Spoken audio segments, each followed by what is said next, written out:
si votre départ conditionne la fin des combats, est-ce que ça vaut pas le coup de songer à partir tête haute? Si il est... Non, n'ajoutez pas tête haute parce que si que mon départ peut donner la paix à mon pays, s'il est prouvé, il n'y aurait pas de problème. Mais ce n'est pas du tout prouvé. Et c'est très loin d'être prouvé, ça. C'est très, très, très loin d'être prouvé. Alors, qu'est-ce que vous allez faire? Continuer à vous battre, dos au mur? Mais moi, je ne me bats pas. Je me bats pas. Je me défends quand on m'attaque. Sinon, dans ce pays-ci, la Côte d'Ivoire, ni d'un coup d'État, ni d'une guerre civile. Renseignez-vous, vous saurez que je n'ai jamais été à la base ni d'un coup d'État, ni d'une guerre civile. Monsieur le Président. Pour ça, il faut regarder de l'autre côté. Monsieur le Président, si vous étiez Oui. en face de Ouattara, d'Alassane Ouattara, Oui. Qu'est-ce que vous lui diriez ce soir? Je lui dirais qu'il n'a pas gagné, c'est pas la peine que les gens meurent. Et lui... Je lui dirais ça. Et vous pensez que ça suffirait pour qu'il s'efface? Ah ben non, parce que si ça suffisait, on n'aurait pas fait la guerre. Je sais très bien que... Mais c'est ce que je lui dirais. Vous m'avez demandé ce que je lui dirais, c'est ce que je lui dirais. Donc la guerre va continuer. C'est ça ce que vous nous dites? Non, c'est pas ça que je dis, parce que je pense que les êtres humains ont en eux une dose de sagesse qui finit toujours par triompher. Donc je suppose qu'elle va triompher, mais je pense que les militaires ont demandé la cessation des belligérances. Bon, je suppose que après eux, immédiatement après, les politiques vont prendre le relais pour discuter. Et moi, je suis prêt à discuter. La France réclame que vous signiez un papier où vous reconnaissiez la victoire d'Alassane Ouattara. Vous ne le signerez jamais. Je ne reconnais pas la victoire de Ouattara. Pourquoi vous voulez que je signe ça? Donc vous ne signerez jamais ce papier. Si je reconnaissais la victoire de Ouattara, ça se saurait. Si lui aussi reconnaissait ma victoire, ça se saurait. Pourquoi voulez-vous qu'au Bénin, au Tchad, au Burkina Faso, en Guinée, etc., les conseils constitutionnels proclament les résultats qui sont acceptés par le monde entier. Et puis en Côte d'Ivoire, les conseils constitutionnels proclament les résultats que les gens ne veulent pas accepter. Pourquoi, selon vous? Pourquoi? Est-ce que ça veut dire que vous allez préférer... Non, mais je vous ai posé une question. Mais je ne sais pas quoi vous répondre, Monsieur le Président. Monsieur le Président, je suis infichu de vous répondre. Je suis meilleur pour les questions et encore que pour les réponses. Bon. Est-ce que... Pardonnez-moi d'être aussi familier, mais j'imagine que vous vivez des moments extrêmement durs. Vous êtes... qu'est-ce qui vous permet... Qu'est-ce qui vous fait tenir? Comment vous tenez sous cette pression? Oh, mais la recherche de la vérité.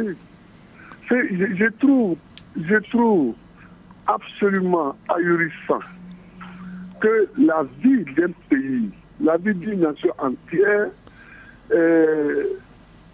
se joue sur des coups de dés ou des coups de poker dans des capitales étrangères.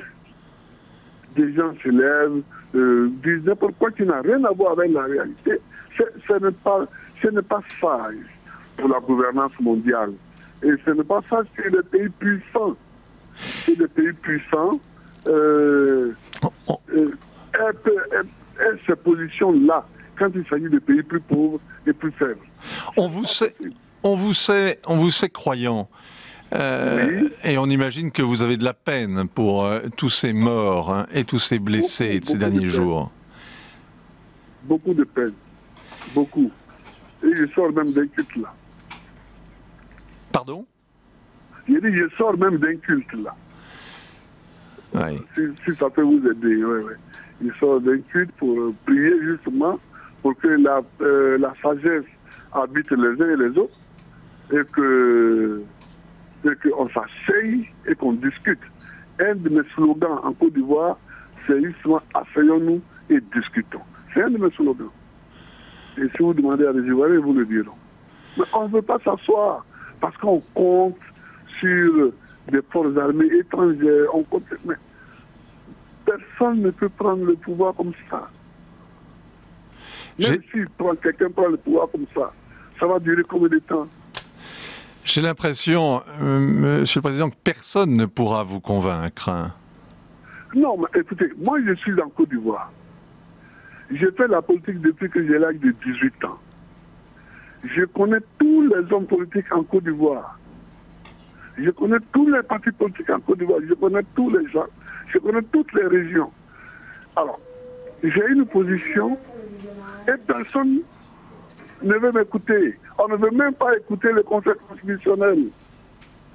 Alors, si on ne veut pas écouter les institutions que notre Constitution en fait mettre en place, où allons-nous? C'est ça qui est bon.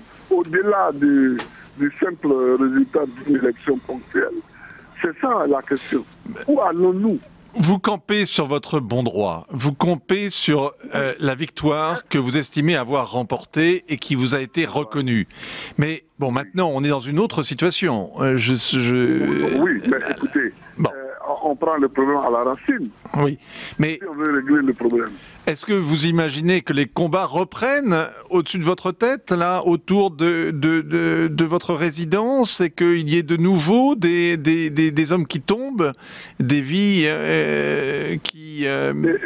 Écoutez, alors si c'est ça l'argument essentiel de mes adversaires, c'est un mauvais argument. Oh oui, c'est un mauvais argument.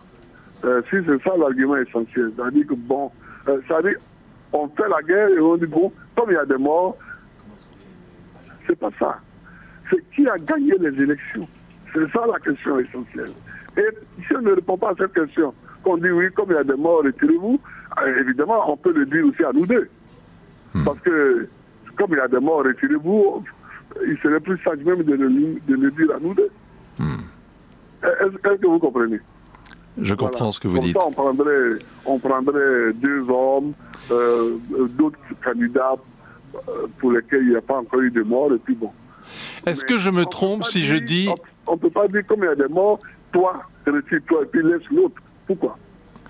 Est-ce que vous pensez que les forces de rebelles, les anciens rebelles, ont commis des crimes de guerre? Oh, mais je n'en suis pas là. Moi, j'espère prendre 2 lois d'amnistie pour eux.